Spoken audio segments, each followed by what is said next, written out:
मैंने हमेशा इस डेवलपमेंट के अंगनित को भी देखा है। मैंने प्रत्यक्ष रूप से यहाँ के और सरकार के जीडीपी को भी मैंने उल्लेखित थोड़ा किया है।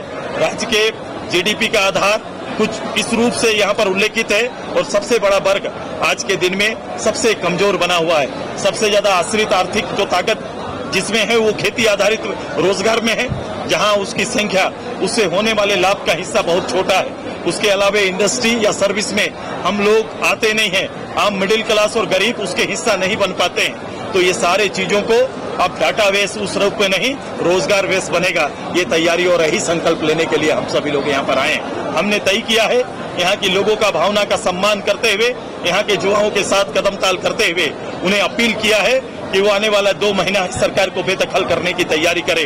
क्योंकि ये सरकार के आम लोगों के लिए इस सरकार में आंख में आंसू नहीं है। ये सरकार ने इस प्रदेश के सरकारी धन को एक राजनीतिक रूप से इस्तेमाल कर रहे हैं और जो उपयोग प्रारंभ काल में होना चाहिए वो अंत समय में इसको जनता जिसके बल पर ये चुनाव जीतते हैं, जिसके ताकत पर ये चुन के आते हैं, उन्हीं को फांसने की तैयारी ये कर रहे हैं। मैंने कहा ये सरकार ने इस राज्य को चलाया नहीं बल्कि चरने का काम किया है। ये सरकार आज और सरकार की ताकत को इन्होंने खोखला बना दिया है। आज इस सरजमीन पर, इस विरसा आबा की इस धरती पे और आज आंदोलनकारी की इस धरती में हम कह रहे हैं कि आज जिस चौपर पर मुख्यमंत्री चल रहे हैं वहाँ यहाँ के लोगों का उसका पेट्रोल यहाँ के लोगों के पसीने से भरा जाता है।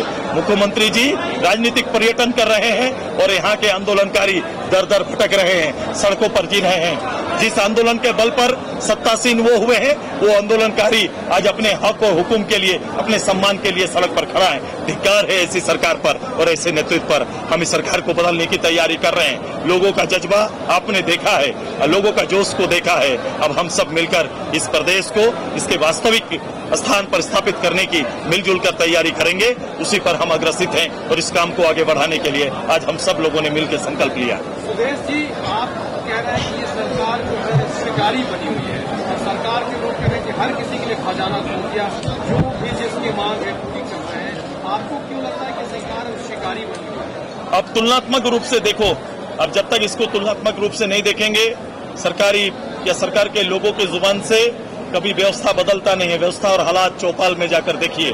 अगर किसी मंच पर किसी शासन के कैबिनेट में बैठकर कोई निर्णय हो रहा है तो इसका असर गांव के चौपाल में क्या हुआ है उसको देख के ही आप मूल्यांकन कर सकते हैं।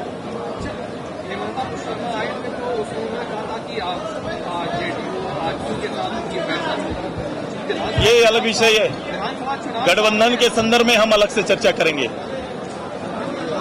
ज़्यादा एक सवाल ये है, जो आंकड़े आपने इकट्ठा किए हैं, सरकार उन आंकड़ों का इस्तेमाल करेगी इस बात ये तो नहीं करना बराबर है? ये बिल्कुल नहीं। ये इनको बोले ना, ये खुद से जब राजनेताओं में ये अपने लोगों के प्रति, अपने राज्य के भविष्य के प्रति, राज्य को कहाँ ले जा रहे हैं, इसका यदि उनमें अपनी बौद्धिक क्षमता ना होगी, अपने कार्य क्षमता में अगर वो चीज प्रतिलक्षित नहीं हो रही है तो कभी भी आप राज्य, लोक हित के राज्य या जो योजनाएं आ रहे हैं जिसका बात मेरे पत्रकार बंधु बोल रहे हैं, ये लोक कल्याणकारी सरकार चलाने के लिए राज्य का फंड का उपयोग कल्याणकारी विषयों का नेतृत्व करने के लिए कहा गया है कि राज्य सरकार आएगी, गठन करेंगे और कल्याणकारी योजनाओं का नेतृत्व करेंगे। ये योजना कहीं से कल्याणकारी नहीं नजर आ रहा है। इसके पीछे के उद्देश्य को स्पष्ट रूप से देखिए। इसलिए मैं कह रहा हूं कि ये इसको चरागाह बनाने का तैयारी की है और सरकार इसको चरने की तैयारी कर रही है। ठीक है। आप लोग मैनिफेस्टो में जो महिलाओं के लिए 1 रुपया की जो रजिस्ट्री, मैं कहा पिछले बार मैंने, अगर महिला सम्मान की अगर इतनी चिंता थी तो महिलाओं को पुरुष प्रधान समाज में बराबर लाने का और मालिक करने का हक सरकार ने क्यों छीना? क्यों 1 रुपया में जमीन की रजिस्ट्री हो रही थी पहली बार? क्यों पुरुष प्रधान बन जाते हैं? क्योंकि हमारा खेतीहन पुरुष प्रधान आधार पर है।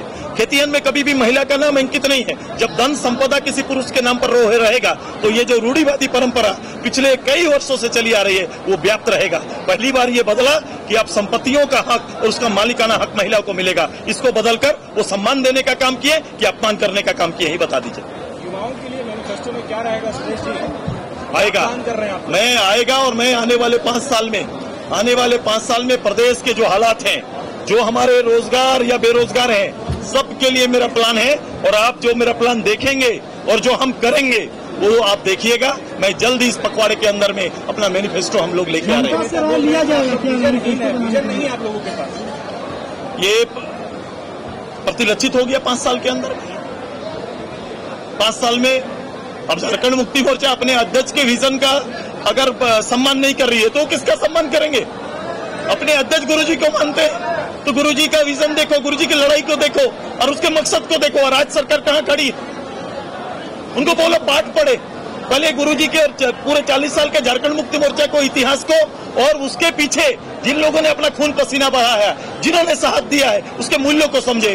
वर्तमान में झारखंड मुक्ति मोर्चा का कोई कार्यकर्ता है, लीडर उस भावना के अनुकूल ही नहीं है। देश में क्योंकि मैनिफेस्टो जो आएगा क्या बीजेपी से बातचीत मेरा इस प्रदेश में मैनिफेस्टो आएगा और मेरे सहयोगी जो हैं वो उसमें सहमति जताएंगे, सहमति के साथ होगा। हमारा पहला एग्रीमेंट यही होगा कि मैं राज्य की भावना और लोगों